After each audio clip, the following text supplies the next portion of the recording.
ثنیا اور سلمان کی wedding night special episode تو آپ نے سن لی، لیکن علیزہ اور ریان کی ویڈنگ نائٹ کیسی رہے گی؟ آئیے سنتے ہیں اپنے ناول بے زبان کی آج کی قسط میں۔ کمرہ گلاب کی خوشبو سے بھرا ہوا تھا۔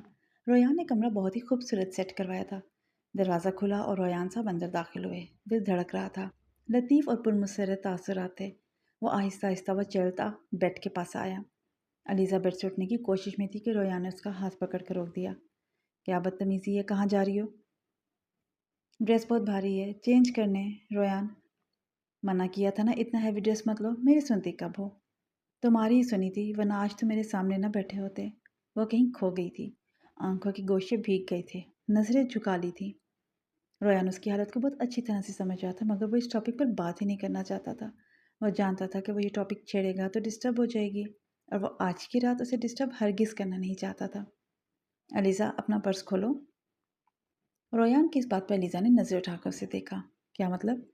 ارے سمجھ میں نہیں آ رہا، میں نے کہا اپنا پرس کھولو۔ کہاں ہے تمہارا پرس؟ علیزہ نے ناسمجھی سے اسے دیکھا۔ لو، میرے پرس سے تمہارا کیا کام ہے ریان؟ اس لیے کہ وہ میرا ہے، لاؤ نکالو، جلدی کرو۔ سلامی کے جو پیسے ہیں نا سارے، وہ یہاں میرے ہاتھ پہ رکھو، اچھی بیویوں کی طرح۔ چلو شاباش۔ اور کس خوشی میں تمہیں سلامی کے سارے پیسے دے دوں؟ علیزہ نے تنک کر پوچھا۔ لڑکی، اب میں تمہارا شوہر ہوں، اسی خوشی میں وہ سارے پیسے میرے آگے پیش کرو۔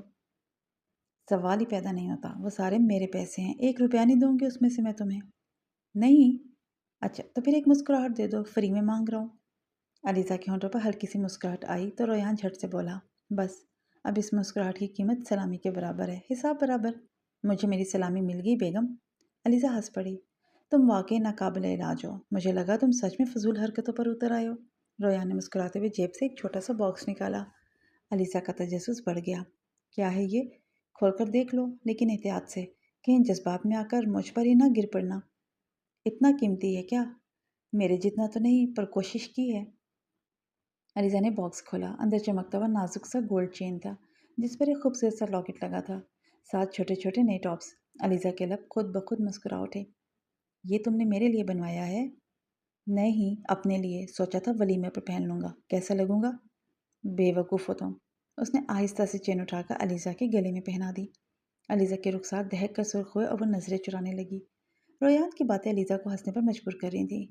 وہ کچھ پل کے لیے اپنا ہر درد، ہر دکھ بھول گئی تھی۔ ریان نے شکر بھی ادا کیا کہ علیزہ بہت نارمل تھی۔ علیزہ، اس کی آواز میں محبت تھی، اتنی کہ علیزہ پلٹ کر دیکھنے پر مجبور ہو گئی۔ کیا ہوا؟ اتنے سنجیدہ کیوں ہو؟ بس سوچ رہا ہوں۔ وہ دھیرے سے اس کے قریب آیا۔ کبھی کسی نے تمہیں بتایا کہ تم ہنستی ہو تو وقت رک جاتا ہے؟ علیزہ کی پلکیں ہلکی سی لرزیں۔ یہ نئی لائن تمہیں کس نے سکھائی؟ دل نے، ریان نے مسکرا کر جواب دیا اور اس کے کان کے پیچھے لٹ کو آہستہ سے ٹھیک کیا۔ علیزہ کا دل اس کے انداز پر اچھل کر حلق میں آیا۔ اسی وقت سے تو وہ ڈرتی تھی۔ دیکھو علیزہ، وہ مدھم لہجے میں بولا، میں مانتا ہوں میں بہت بولتا ہوں، گندا بھی ہوں، شرارتی بھی ہوں، مگر تم سے ایک بات کرنی تھی۔ مجھ سے بدتمیزی برداشت نہیں ہوتی۔ میری فیملی میری زندگی ہے اور تم بھی ان میں شامل ہو۔ تم میری فیملی کو ہرٹ کرو گی تو مجھے یہاں درد ہوگا۔ اس نے علیزہ کا ہاتھ اپنے سینے پر رکھا۔ تم کمرے میں جتنا مرضی لڑو، میرا سر پھاڑ دو، مجھے الٹا لٹکا دو، مگر پلیز فیملی کے سامنے کوئی لڑائی نہیں۔ میں تم سے روز لڑ سکتا ہوں، مگر تمہارے بغیر ایک دن بھی نہیں رہ سکتا۔ علیزہ کے لب کانپے۔ ریان، وہ آہستہ سے بولا، بس اتنا یاد رکھنا، یہ جو چین ہے نا، اس نے اس کے کندھے کے قریب ہاتھ رکھ کر چین کو انگلیوں سے چھوا، یہ صرف زیور نہیں، یہ میرا لمس ہے، جب ہمیشہ تمہارے ساتھ رہے گا۔ میں دور ہوں یا پاس، جب بھی یہ تمہارے گلے میں ہوگا تمہیں احساس ہوگا کہ میں تمہارے ساتھ ہوں گا، چاہے تم ناراض ہو یا خاموش۔ علیزہ نے نظریں نیچے کر لی۔ علیزہ نے آہستہ سے اپنے دوپٹے کا پلو درست کیا تو ریان مسکرا اٹھا۔ ابھی سے اتنی گھبراہٹ؟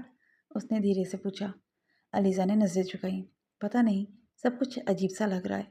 ریان نے مزید قریب ہو کر کہا، عجیب نہیں، نیا ہے، اور نیا ہمیشہ خوبصورت ہوتا ہے۔ علیزہ انہی لمحات سے ڈرتی تھی، مگر وہ ریان کو جھٹک نہیں پا رہی تھی۔ وہ پگھل رہی تھی، وہ ان لمحات کے فصوں میں کھو رہی تھی۔ ریان کے لب اس کے ماتھے پر اپنی محبت کو معتبر کر رہے تھے، اور اس کا لمس اس کی روح کو سرشار کر رہا تھا۔ شرم و حیا نے بات سمجھانے کی کوشش کی، مگر حق ہر چیز پر حاوی ہو گیا۔ محبت علیزہ کے دل کے دروازے پر دستک دے رہی تھی۔ سانسیں اپنی چال بھول رہی تھیں، دو دل ایک نئے سفر میں ڈوب رہے تھے۔ جذبات اپنے ہونے کا یقین دلا رہے تھے۔ احساس، خاموشی اور اعتراف، ان دونوں کو اپنے حصار میں لیتے ہوئے دونوں کو شریک سفر بنا چکے تھے۔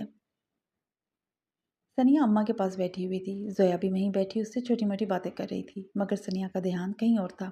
وہ نہایت ہی غائب دماغی سے ان کی باتیں سن رہی تھی۔ اماں نے یہ بات محسوس کر لی تھی۔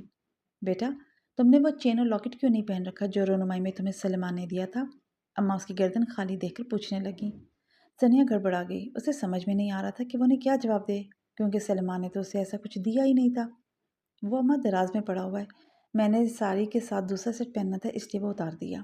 وہ بات کو سنبھالتے ہوئے بولی۔ بیٹا، کوشش کرنا کہ آئندہ اپنے شوہر کی دی ہوئی چیز کو ہمیشہ اپنے پاس رکھو۔ رونمائی میں دی ہوئی کوئی بھی چیز، چاہے وہ انگوٹھی ہی کیوں نہ ہو، اس میں شوہر کا پیار چھپا ہوتا ہے، اس کا لمس چھپا ہوتا ہے، اور وہ ہر وقت بیوی کے ساتھ رہنی چاہیے۔ اور تم تو ویسے بھی بیٹا ایک دن کی دلہن ہو۔ بھابھی، کل تو آپ کا سارا دن اپنے گھر میں ہی گزر جائے گا، کل آپ کی بھی تو بھابھی آ رہی ہیں، رکیں گی وہاں کیا؟ زویا کے اس اچانک سوال پر وہ اماں کی طرف دیکھنے لگی۔ وہ شفقت سے مسکراتے ہوئے بولی، بیٹا شوہر سے اجازت لے لینا، اگر وہ تمہیں بولے گا رکنے کے لیے تو تم شوق سے رک جانا، اور اگر واپس بلائے تو ساری مصروفیات نپٹا کر واپس آ جانا۔ کون سا دور گھر ہے، برابر میں تو ہے۔ سنیا نے سر جھکا لیا، مگر وہ تو موڈ بنا کر بیٹھی تھی کہ وہ ابھی چلی جائے۔ یہاں اماں کوئی اور ہی کہانی سنا رہی تھی۔ وہ کیوں پوچھے گی بھلا؟ سلیمان کو کیا لگے اس کی خوشیوں سے؟ وہ اب سوچ میں پڑ گئی تھی کہ اس جلاد سے اجازت کیسے لے گی۔ کھڑوس، بات کب سنتے ہیں کسی کی؟ زویا سنیا کو اپنے موبائل میں کچھ دکھا رہی تھی۔ اماں نے ایک نظر زویا کو دیکھا اور پھر شکیلہ کو۔ میری بات سنو شکیلہ، میں نے تمہارے بھائی سے بات کی تھی، مگر وہ اپنی بیوی سے پوچھے بغیر اپنے بیٹے کی زندگی کا فیصلہ نہیں کر سکتا، لیکن اس نے مجھے کوئی امید نہیں دلائی ہے۔ وہ پہلے ہی کہہ چکا ہے کہ زریاب آپ کی ماں پاکستان میں رشتہ نہیں کرے گی۔ زویا نے ذرا سی نظر اٹھا کر دیکھا۔ زریاب کے نام پر نہ جانے کیوں اس کے دل کی دھڑکن تیز ہو گئی تھی۔ میری حمیرہ میں ایسی کیا کمی ہے جو ہر کوئی انکار کر دیتا ہے؟ صرف پڑھی لکھی نہیں ہے میری بچی، تو شادی کے بعد پڑھا لے۔ پر اماں مجھے نہیں پتا، مجھے زریاب بہت پسند ہے، حمیرہ کو بھی بہت پسند ہے، اس کی دلی خواہش ہے کہ یہ رشتہ ہو جائے، آپ کچھ کریں نا پلیز۔ زویا کی ساری توجہ اب ان دونوں کی باتوں پر تھی۔ سنیا اس کی غائب دماغی محسوس کر چکی تھی۔ اماں، آپ کو اپنی نوازی کی فکر بھی ہے یا نہیں؟ ایک بات بتا دوں میں پہلے سے ہی، اگر اس بار میری بچی کے حق پر ڈاکہ مارا اور زریاب کا رشتہ اس گھر میں ہوا تو یاد رکھیے گا میں ساری زندگی اس گھر میں قدم نہیں رکھوں گی۔ وہ ناراضگی دکھاتی ہوئی وہاں سے چلی گئیں، مگر اماں اپنا سر پکڑ کے بیٹھی تھی۔ سنیا اس سارے پوزیشن کو سمجھنے کی کوشش کر رہی تھی، کیونکہ وہ اس گھر میں نئی تھی تو ابھی کسی بات کی سمجھ نہیں آ رہی تھی۔ زویا، تم منصور کو بلا کر لاؤ، اور سنیا بیٹا تم تھک گئی ہوگی، جاؤ جا کر اپنے کمرے میں آرام کرو، کل کا دن بھی تھکا دینے والا ہے۔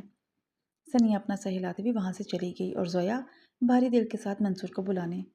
زویا جانتی تھی کہ اماں نے منصور چچا کے ساتھ کیا بات کرنی ہے، مگر اسے برا کیوں لگ رہا تھا؟ اسے تو برا نہیں لگنا چاہیے تھا، کیونکہ وہ تو زریاب کو صاف صاف انکار کر چکی تھی۔